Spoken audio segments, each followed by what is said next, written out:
Les étapes d'un projet SIRH de gestion des temps sont assez classiques. Ça commence par l'analyse, qui est l'une des étapes primordiales d'un projet, puisqu'il faut pouvoir recenser l'ensemble des besoins liés à l'outil. C'est ce qui va orienter en fait le déploiement de la solution. Ensuite, vous avez la formation, où chez ProTime, nous formons nos clients avant de passer au paramétrage.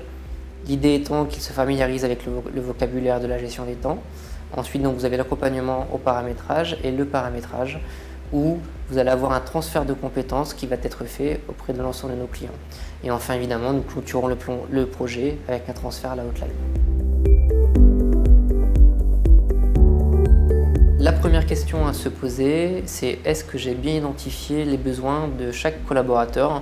Parce qu'en général, une gestion de temps concerne l'ensemble du métier, du collaborateur pour faire ses demandes de congé, au manager pour la gestion de la planification et évidemment la direction pour l'ensemble des reporting et du contrôle. La deuxième question importante à se poser, c'est est-ce que l'éditeur retenu n'est pas surdimensionné par rapport à mes besoins et à la taille de ma structure? Et enfin, est-ce que les coûts alloués au projet seront respectés par rapport à la politique tarifaire de l'éditeur, tant sur les coûts projets que sur les coûts récurrents? Et la troisième question importante à se poser, c'est est-ce que l'éditeur que je vais retenir est capable de m'accompagner sur mes changements tant organisationnels que législatifs? Pour résumer, est-ce que j'ai bien recensé mes besoins? Est-ce que l'acteur n'est pas surdimensionné par rapport à la taille de mon entreprise? Et enfin, est-ce qu'il va être capable de m'accompagner tout au long de la vie de l'entreprise?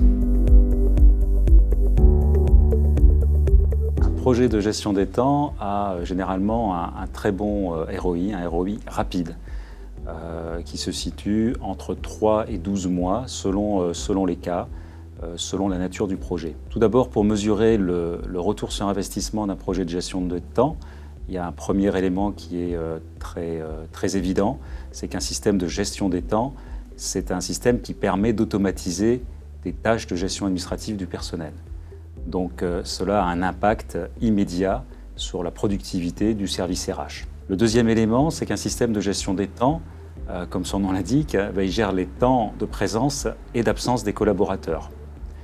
Et donc lorsqu'il est mis en place, on constate une évolution, un impact sur le comportement des collaborateurs qui va dans le sens d'un meilleur respect des horaires, qui va dans le sens d'un meilleur respect des temps de pause et donc également un meilleur contrôle de l'absentéisme. Parce qu'à partir du moment où on met en place un système de gestion des temps, on va pouvoir avoir une mesure de l'absentéisme dans l'entreprise et à l'intérieur de ces différentes entités. Et à partir du moment où on a justement cette connaissance de ce qu'est l'absentéisme dans l'entreprise, ça permet au management de s'améliorer éventuellement si c'est un point amélioré dans l'entreprise. Le troisième élément, la troisième source de ROI que permet un système de gestion des temps est liée au fait que le système de gestion des temps est utilisé par des opérationnels dans l'entreprise, des managers, pour notamment la gestion des demandes d'absence et ou par exemple la planification des horaires. Donc ce sont des tâches qui sont simplifiées pour les managers et qui là aussi vont leur faire gagner du temps. Il y a un dernier élément qui ne rentre pas vraiment dans un calcul de ROI, mais qui pour autant a un impact fort pour les entreprises, c'est qu'un système de gestion des temps diminue le risque légal pour l'entreprise, notamment en cas de mise au prud'homme sur des questions relatives au temps de travail. Pour gagner l'adhésion des salariés, il faut gagner leur confiance. Et pour Cegedim, en fait, le plus important, c'est d'aller rencontrer les collaborateurs sur le terrain. Donc d'aller dans des unités de production et puis discuter avec eux en fait sur leurs besoins. Donc le besoin des managers, mais aussi le besoin des gens qui sont dans leur équipe.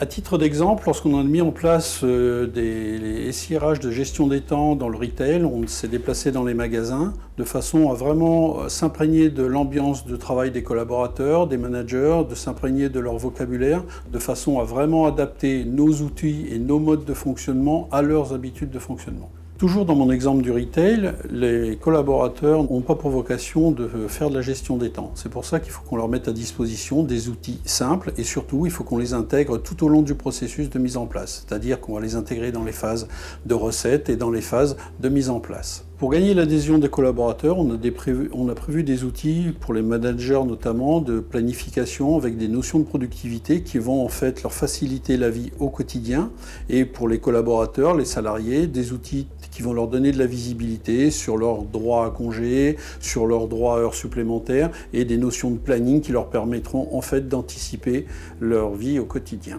Par ailleurs, avec les nouvelles générations qui sont arrivées sur le marché du travail, on a développé des outils adaptés à leur mode d'utilisation habituel, c'est-à-dire que nos applications sont disponibles sur tablette et sur smartphone. Finalement, pour Cegedim, l'adhésion des salariés passe tout d'abord par leur implication dans le projet, un accompagnement au changement efficace et enfin une application adaptée à leur métier.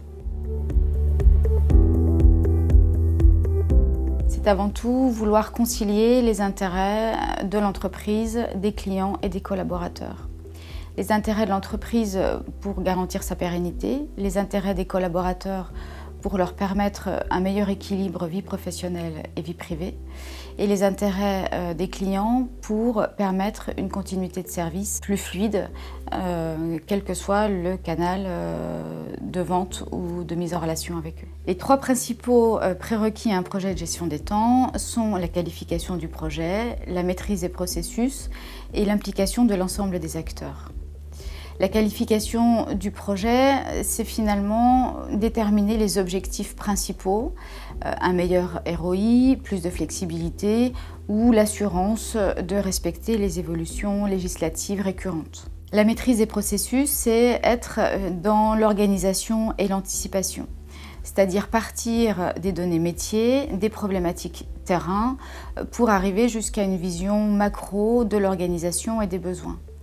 Le placement des congés, les campagnes de recrutement sont autant de problématiques qui nécessitent de voir l'organisation dans son ensemble et d'anticiper l'activité de l'entreprise. Pour prendre un autre exemple, la pénibilité, pourquoi finalement se contenter de la constater alors qu'on peut en amont anticiper et prévoir la répartition du temps de travail sur les heures pénibles? L'implication de tous les acteurs concerne la direction, l'équipe projet, le sponsor, mais aussi les managers et les collaborateurs. Il peut être intéressant par exemple de créer un comité utilisateur constitué de collaborateurs et de managers dédiés au projet pour leur permettre d'exprimer leurs besoins et leurs attentes. Apporter des processus industrialisés et informatisés permet aux managers de consacrer plus de temps au management, aux collaborateurs d'avoir l'assurance que ses desiderata et ses besoins sont pris en compte, et à la direction d'avoir une vue d'ensemble de l'activité pour mieux préparer sa vision stratégique.